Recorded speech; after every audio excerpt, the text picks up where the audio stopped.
I remember the day my contractor walked into my kitchen and told me that I'd wasted nearly $1,000 on primer alone for a small renovation project. My first thought was, how could something so cheap cause me so much financial pain? But what he said next left me even more stunned. It's not the primer itself, it's how you're using it. Now, before I dive into this story, let me tell you that I'm going to share with you a secret about primers that I've only recently discovered. If you stick with me until the end, you'll understand why my contractor was right and what I did wrong. As I began prepping the walls for painting, I knew I had to prime them first. I'd heard it would help create an even surface and ensure better paint adhesion. So, I grabbed a few cans of primer from Home Depot and got to work. The label on each can proudly proclaim that they were high-quality primers for professional results. But what the fine print didn't say was that most homeowners like me were using them all wrong. I'd always applied primer with a roller, just like I would paint, sweeping it back and forth in smooth strokes. It seemed to cover okay, but after reading reviews online, I started applying 2 coats instead of 1, thinking it would make the final coat last longer. That's when my contractor walked into the kitchen, shook his head, and asked me if I knew what was happening. At this point, you might be wondering, how much primer did you use in total? Well, let's just say that over the course of a few weekends, I'd applied nearly 20 coats to each wall, sometimes using 1 coat of regular paint on top. My walls were starting to look like they belonged in a science experiment gone wrong. But my contractor didn't seem concerned with the aesthetics. He was more interested in pointing out how inefficient my method was. He explained that when you apply primer, it's meant to be a thin layer, just enough to seal any imperfections and allow for better paint adhesion. 2 coats of regular paint can do this job easily, so why were we wasting money on all those primers? Now, here's the part where I still don't know if I'd do it again. Was my contractor right to tell me what he did? Shouldn't I have been able to figure this out on my own? Maybe, but as he showed me how to apply just 1 coat of primer and then 2 coats of regular paint, I realized that the process wasn't about saving money. It was about doing things right. The cost savings alone wouldn't be enough for some people. They might still choose to use a lot of primer, thinking it's easier or faster. But let me tell you what my contractor said next. You'd be surprised how often I see homeowners like you using way too much primer, and then wondering why their walls are still peeling after 5 years. As we wrapped up the project, I asked him what he thought was the biggest problem with people using primers all wrong. His response stung a bit. It's not just the waste of money, it's the pride that comes from doing things yourself. When you use too much primer, you're not learning how to paint, you're learning how to cover up your mistakes. I still think about those words as I look at my newly painted kitchen walls, and what I found in that drawer is the reason I never went back to using primer like that again. The contractor's words had stuck with me, and as I reflected on my painting experiences, I realized he was right. The time I'd spent priming every nook and cranny of my walls wasn't just a waste of money. It was also a way to avoid dealing with the imperfections that came with renovating an old house. I remember one particular wall where I'd applied 3 coats of primer before even thinking about painting. My goal had been to cover up a stubborn stain, but what ended up happening was that the primer just highlighted it instead. The contractor saw me struggling and must have thought I was crazy because he came over and said, "You're not trying to hide the imperfections, you're just moving them around." He took charge of the project for a few hours, explaining how to properly clean the stain and apply a coat of primer that would actually help it blend in. The difference was astonishing. The wall looked like new, and I finally understood what he meant by learning how to paint rather than just covering up mistakes. That experience taught me a valuable lesson.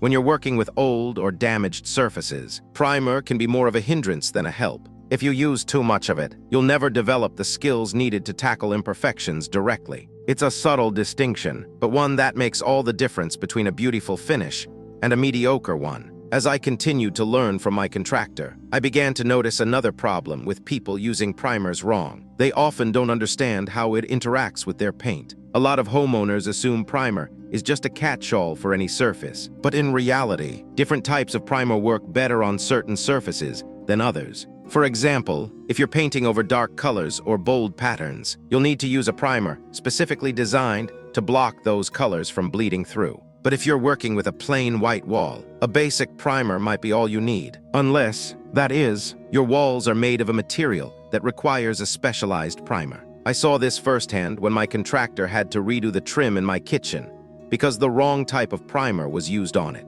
The result was a beautiful finish, but one that could have been achieved so much more easily if we'd chosen the right primer from the start. Now, I'm not saying you should never use primer at all. There are times when it's essential for achieving a smooth finish or covering up dark stains. But what I am saying is that using too much primer or choosing the wrong type can be a recipe for disaster. By understanding how to use primer effectively and when to use it at all, you'll save yourself time, money, and frustration in the long run. It's funny, now whenever I'm faced with a painting project, my contractor's words come back to me. You're not learning how to paint, you're just covering up your mistakes. And I realize that using primer the right way means being willing to take on those imperfections head on. I remember the day my contractor pointed out a critical flaw in our painting process. We were slapping layer after layer of primer on a single surface, thinking it would somehow magically fix everything. But all it was doing was creating a thick, uneven mess that would eventually peel off in chunks. He told us that with the right primer and application technique, we could have achieved that same finish with just one coat, if not less. I was skeptical at first. How could something so simple make such a huge difference? But he showed me the numbers. Studies had shown that using too much primer can increase project costs by up to 30% due to wasted materials and labor. It wasn't until we actually made the switch to a high-quality, water-based primer specifically designed for our type of surface that I saw just how much of a game changer it was. The finish was smoother, more evened, and incredibly durable, not to mention the massive cost savings we achieved by using significantly less material. But what really blew my mind was when I discovered that some contractors actually make their own primer from scratch, using a combination of common household items like calcium carbonate and linseed oil. It's a technique that's been around for decades, but one that's rarely shared with clients, and it got me wondering, how many homeowners are unknowingly throwing money at the problem by using store-bought primers when they don't need to? I started digging deeper into this DIY primer phenomenon, reaching out to contractors who claim to make their own, and asking if I could observe them in action. One guy agreed to let me watch him work on a project, and what I saw was nothing short of astonishing. He mixed up a batch of the homemade primer, using a combination of calcium carbonate, linseed oil, and water, then applied it to the surface with a roller. The result was a smooth, even finish that looked identical to the high-end store-bought primers I'd seen on other projects. And yet, he claimed he'd only used about half the amount of material needed for the same job with commercial primer. I asked him why he didn't just buy a can of good quality primer like I had, and his response was simple: it's cheaper, and it works just as well. He went on to explain that by making his own primer, he could control exactly what went into it, from the source of the calcium carbonate to the type of linseed oil used. And because he didn't have to worry about profit margins or marketing campaigns driving up prices, he was able to sell his finished work at a lower cost to clients. But here's the thing, even with all the benefits, I still wouldn't recommend making your own primer without doing some serious research first. See, it's not just about throwing together some common household items and calling it a day. The ratio of ingredients is crucial. And if you get it wrong, you're likely to end up with a mess on your hands. I started experimenting with my own batch of homemade primer, following the recipe I'd learned from watching that contractor. At first, everything seemed to be going smoothly, but then, just as I was about to apply the final coat, disaster struck. The mixture had separated, leaving behind a tacky, sticky residue on the surface. It was like nothing I'd ever seen before. I ended up having to scrub it off with soap and water, which took hours of elbow grease to get right, and even then, the finish wasn't quite what I'd hoped for. Needless to say, I won't be giving up my day job to become a DIY primer mogul anytime soon. But the experience did make me realize just how nuanced this process can be. Now, I know some of you might be thinking, but what about all those YouTube tutorials and blogs claiming that making your own primer is a breeze?